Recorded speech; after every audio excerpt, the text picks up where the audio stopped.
Welcome to my channel Basumati creation. खाद्य जोगाण एवं खाउटी कल्याण विभाग तरफरु 3टी न्यू अपडेट आसीछि। सेही 3टी न्यू अपडेट समस्तंको पई जानिबा निहाती जरूरी एवं समस्तंकर ताहा कार्य रे आसीबो। तेणु आपण माने भिडियोटी को स्किप न करी शेष पर्यंत देखंतु, ताहले एही 3टी new update one by one आपण माने जानि पारिबे।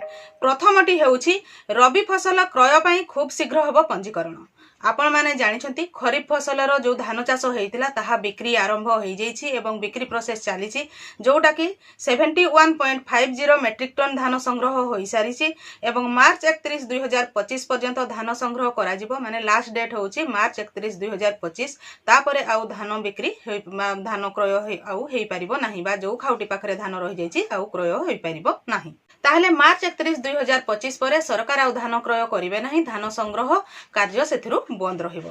ताहले ता परवर्ती पर्याय रे एबे रबी ऋतु आरंभ हो जाइछि, रबी फसल सब चाष होउछि। ताहले सेही रबी फसल रे जो माने जहा चाष करूछंती सेगुडी कर क्रय पई बा सेगुडी को सरकार माने क्रय करिवे। तेनु सेगुडी को पई पंजीकरण रो आरंभ खूब शीघ्र होई जिवो। तेनु जो माने एई समय रे चाष करूछंती से माने रेडी थांतु, जेतेबेले पोर्टल आरंभ होई जिवो आपण माने रजिस्ट्रेशन करि परिबे, जोथरे कि सरकारंकर दाम रे आपणकर रबी फसल रे जो जहा चाष करथिबे ताहा बिक्री करि परिबे। चैनल टी को प्रथम थर पई देखुथिले सब्सक्राइब कर नियंतु एवं पाखरे थिबा घंटी चिन्हटी को टिपि ऑल बटन को प्रेस कर दियंतु, ताहले आपण माने मोर आगामी वीडियो रो नोटिफिकेशन ठीक समय रे पाई परिबे। 2 नंबर पॉइंट टी होची आपनकर ई केवाईसी करि नथिबा व्यक्ति मानक पई सूचना। कहले ई केवाईसी जो राशन कार्ड धारी माने जो माने थिले राशन कार्ड रे जो मानकर ना थिला बहुत जनकर एबे पर्यंत ई केवाईसी होई नाही, जो द्वारा कि से माने सेमानकर राशन पाइबारु वंचित रहिचंती।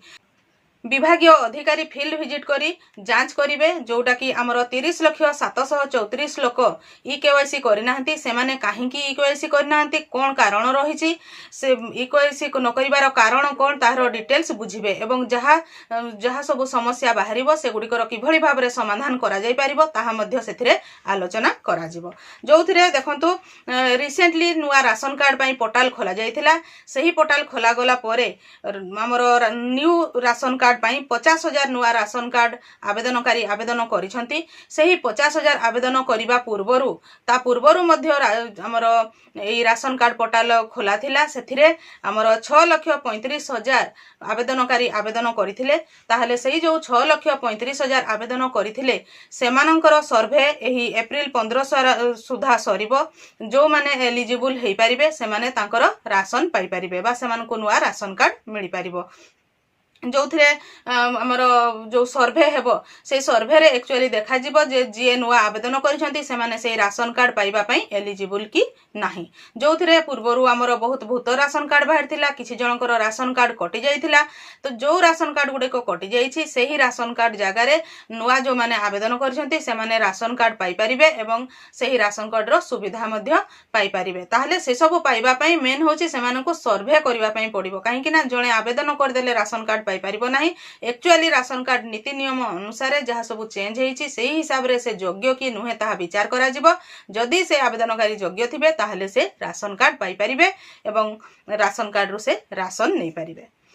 3 नंबर पॉइंट टी होछि गुजरात मॉडल रे खोलिबो पोषण केंद्र। एटा मध्य जानिबा निहाती आवश्यक एवं यह बहुत बढ़िया एक पदक्षेप आगु को नेबा को जाउछंती सरकार, जोथिरे कि हमर पंचायत गुडी करे जो माने रहिचंती से माने बहुत सुविधा पाई परिबे। जोथिरे कि प्रथम फेज रे हमर 35 टी पोषण केंद्र खोला जिवो, जो गुडा को हमर कहा जिवो पायलट प्रोजेक्ट। पोषण केंद्र रे मिलिबो हमरकर चाउल डाली अटा तेल भली अत्यावश्यक सामग्री हमर जो रहिछि सेही अत्यावश्यक सामग्री सब एही पोषण केंद्र मानकरे मिलिबो। प्रति पंचायत रे गोटे गोटे पोषण केंद्र खोलिबो, किंतु प्रथम फेज रे 35 टी पंचायत को निया जिवो एवं सेही 35 टी पंचायत रे पोषण केंद्र खोलिबो। जदि सेही 35 टी पंचायत रे सक्सेस हे जाउछि ताहले आस्ते आस्ते सब जगह रे सब पंचायत रे एही पोषण केंद्र मान खोलिबो। ताहले एई जो पोषण केंद्र खोलिबो सेथिरे सरकारी अधिकारींकर एक टीम प्रस्तुत करा जाउछि। एही टीम ट्रेनिंग पई से खूब शीघ्र गुजरात को जिबे एवं गुजरात रे जो परिका प्रति पंचायत रे पोषण केंद्र मान रहिछि सेथिरे किभଳି भाबरे अत्यावश्यक सामग्री जोटा कि राशन सामग्री जो बिक्री होउची से माने डाली चाउल अटा तेल एपरी अत्यावश्यक सामग्री जोगुडा रोची सेगुडा सुविधा रे केमिति पंचायत रु से माने पाई पारुछंती जोथिरे कि आपणकर राशन कार्ड धारी बोली नाही आपणकर मध्यवित्त परिवार रो लोक माने सेथिरु से अत्यावश्यक सामग्री आनी पारिबे। बाहर अपमिश्रित खाद्य को रोकिबा पाई एही पोषण केन्द्र मान स्थापन करा जाउची। एही पोषण केन्द्र रु आपणकर ग्रामांचल जो लोक माने से ठीक भाव में खाद्य सामग्री नहीं पारिबे एवं जोथिरे कि सेमानकर अपमिश्रित खाद्य ठारू दूरेई रही पारिबे। सरकारंकर एहा होउची प्रयास जोथिरे कि ठीक खाद्य बा से माने अपमिश्रित खाद्य ठारू समस्त केमिति दूरेई रुहंतु सेही आशा को नेई कि एही पोषण केन्द्र स्थापन करिवार योजना आगकू रहिछि। मु आशा करुच्ची आपण माने एही वीडियो माध्यम रे जो खाद्य जोगाण एवं खाउटी कल्याण विभाग तरफरु आसीथिबा 3टी अपडेट पाई पारिथिबे। एही परि नुआ नुआ इन्फॉर्मेशन पाइबा पई आपण माने मो चैनल रो वीडियो गुडी को रेगुलर देखुथांतो। आजिरो वीडियो रे बास एतिकी। आजिरो वीडियो टी को आपण शेष पर्यंत देखिथिबारु आपनको बहुत बहुत धन्यवाद। नमस्कार।